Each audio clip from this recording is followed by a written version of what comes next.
6,000 కోట్ల బిగ్ దందా, యవని జాగీర్, ఆపరేషన్ ఆక్రమణ, హైదరాబాద్ శివార్లలో పొంగుతున్న భూదాహం, 373.22 ఎకరాల ప్రభుత్వ భూమిలో కబ్జా పర్వం, బాలాపూర్లోని శివరాజ్ బహదూర్ భూములను కొల్లగొట్టే స్కెచ్, రాష్ట్ర మంత్రి ముఖ్య నేత సహోదరులు నడుపుతున్న ల్యాండ్ గ్రాబింగ్.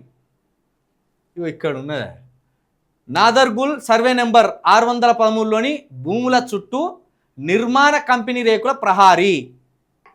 ఇది అదే చూసుకోవచ్చు. ఇట్లా ఈ ప్రహారీ ఇదంతా ఎంత ఉంటుంది? 373.22 ఎకరాల ప్రభుత్వ భూమి అట. ఇది దగ్గర దగ్గర 6,000 కోట్ల విలువ చేసే భూములాట. ఇది యవనవ్య జాగీరు ఎవడు గొల్లగొట్టేస్తాననేది ప్రశ్న. దీంట్లో రాష్ట్ర ముఖ్య నేత అంటే ఎవరో అర్థం చేసుకోండి. ఇక పేరు చెప్పవలసిన అవసరం లేదు కదా. రాష్ట్రాన్ని పాలిస్తున్నది ఎవరో అర్థం చేసుకోండి. ఇప్పుడు రాష్ట్రాన్ని పాలిస్తున్న వారి సోదరులాట, రాష్ట్ర ముఖ్య నేత సోదరులాట ఈ ల్యాండ్ గ్రాబింగ్కి పాల్పడుతున్నారట. ఎలాంటి అనుమతులు లేకుండా భూముల్లో అక్రమంగా ప్రహారీ, రేకుల ప్రహారీ నిర్మించి ఈ 6,000 కోట్ల విలువైన భూమిని కొట్టేయాలనే ఒక దుర్మార్గమైన కుట్రకు కూడా పాల్పడుతున్నట్టు తెలుస్తున్నది. 30 మంది బాక్సర్లను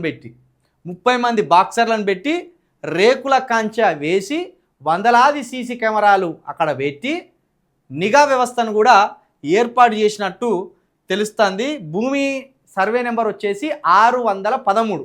భూమి సర్వే నెంబర్ వచ్చేసి 613. 3 కంపెనీలను ముందర పెట్టి, 3 ఫేక్ కంపెనీలను ముందర పెట్టి 373 ఎకరాల భూమిని అక్రమంగా ప్రభుత్వమే కబ్జా చేస్తుంది. ప్రభుత్వ పెద్దనే అక్రమంగా కబ్జా చేస్తున్నాడు. ఇక దీన్ని బట్టి ఒకవైపు రైతుల భూములు గుంజుకుంటాను, ఒకవైపు ప్రభుత్వం దగ్గర ఉన్న మిగులు భూమిని ప్రైవేట్ పరం చేసుకొని యథేచ్ఛగా రియల్ ఎస్టేట్ దందాకు పాల్పడుతున్నాడు. సేమ్ వెలుగుమట్ల విషయం ఇదే. అక్కడ కూడా 18,000 కోట్ల రూపాయల విలువైన భూమిని తాజా మాజీ మంత్రి కొట్టేసిండు. 30 ఎకరాల భూమిని కొట్టేసిండు. ఆ 30 ఎకరాల భూమి విలువ 1,800 కోట్ల రూపాయలు. దాన్ని మేము డ్రాఫ్టింగ్ చేసి పెట్టినాం ప్రస్తుతం. దాన్ని ఓ దొంగ తీసుకుపోయి మొత్తుకుంటాండు. కానీ మీకు ఇచ్చింది 1% ఆధారం కూడా కాదు. అది తర్వాత విషయం మాట్లాడతా. 1% ఆధారం కూడా మీకు ఇయ్యలే మేము. అక్కడ కష్టపడి అదంతా ఎంకలాడింది మేమే. ఒకటి చెప్తాడు ఇట్లా వాని ఛానల్ లేచి గీది వాని పాస్బుక్ అంటే తెలియదు, తోక అంటే తెలియదు. కాబట్టి ఇక్కడ రాష్ట్ర ప్రభుత్వ నేతనే ఇట్లా 6,000 కోట్ల రూపాయల భూములు కొట్టేస్తానంటే కాపాడవలసినోడు దొంగై గుంజుకుంటాడు. ఉత్తర్వు లేవు, అనుమతులు లేవు, ఏం లేవు. సర్వే నెంబర్ వచ్చేసి 613. రాష్ట్ర ప్రభుత్వ భూమిగా పేర్కొంటూ రంగారెడ్డి జిల్లా కలెక్టరు రిజిస్ట్రేషన్ శాఖకు కూడా ఆ భూముల లిస్టును కూడా పంపిండట. మరి దీని మీద ఎందుకు కొట్లాడతలేరు అంటే ఖచ్చితంగా దీంట్లో ప్రతిపక్ష నాయకులకు సంబంధించిన లీడర్ల హస్తం కూడా ఇందులో ఉంటుంది.